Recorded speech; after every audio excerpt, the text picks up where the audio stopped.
This is 400 seconds per podcast. Concise conversations with extraordinary women leading hope and change in the climate crisis.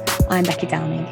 Sarah Harmer is one of Canada's most acclaimed singer-songwriters with a catalogue of work tethered to the nuances of the natural world. But what do you do when your own environment is threatened? In 2005, Sarah began campaigning to protect Mount Nemo in southwest Ontario from commercial exploitation, including playing a hiking tour along the Niagara Escarpment, which was later released as the Juno-award-winning film Escarpment Blues. We spoke to Sarah about the power of art in activism and how patience can sometimes be as valuable as urgency in addressing environmental emergency. You're treasured as one of the most compelling of Canadian musicians, but equally as one of its most compelling environmental activists. In what ways do you think the arts can be meaningful and beneficial in a time of environmental crisis? I heard Bruce Coburn's Wondering Where the Lions Are on the radio the other day, and it just kind of hit me that it just was deep, and it just kind of grounded me in a way that I hadn't felt grounded in a while. And I just know that his ethic and his career has got so much weight and intention and depth to it that it just kind of all of a sudden made me recalibrate my expectations for what was out there and what level of feeling was possible.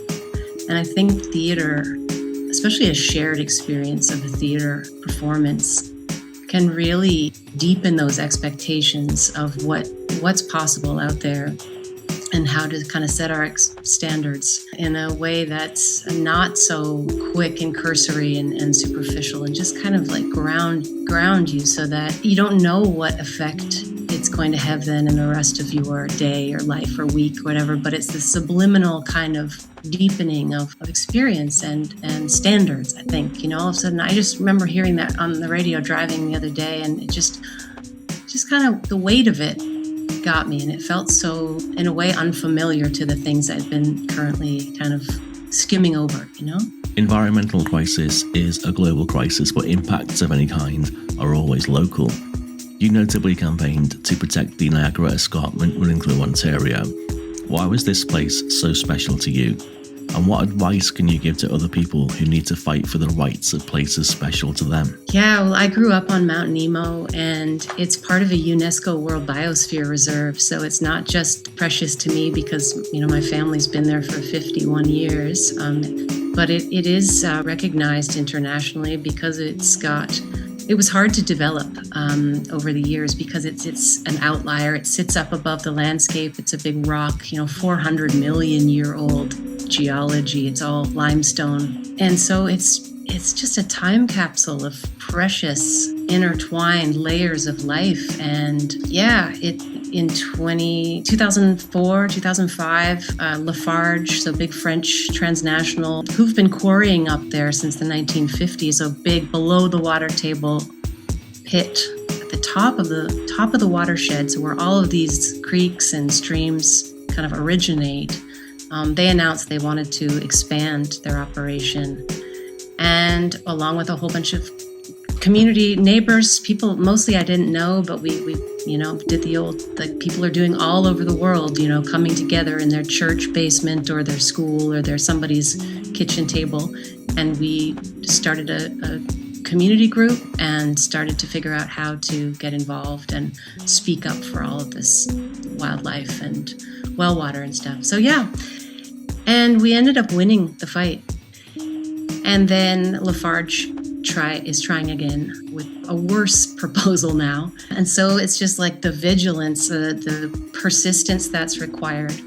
I've learned so much. It's actually enriched my life. I'd like to thank Lafarge for helping, bring community together. And it's happening all over the place. There are people trying to protect the living world because it's our baseline. It's it underpins our lives. So I think for me, the advice I would give is just try to, as people have said to me, try to enjoy it, try to make it valuable to you. And it is, and build relationships and persistence, patience, and working with other people is crucial.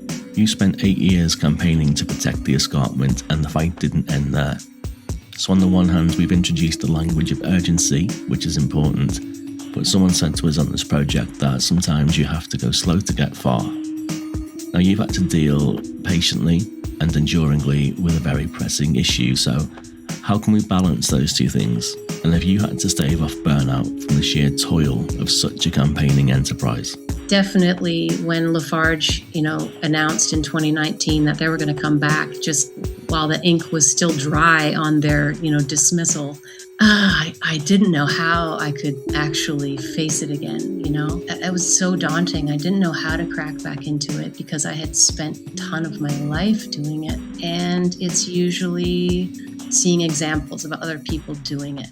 Because sometimes with this stuff, then you get hooked and it's like a soap opera and you're like, I'm in it now, I'm back, and it's like, it's actually something that really can feed you and really kind of give you energy, and just try to make connections, and rather than just like close it down and grumble. I think just even those small steps of like trying to reach out and meet people, because we can't succeed as divided individuals. We have to succeed as a collective.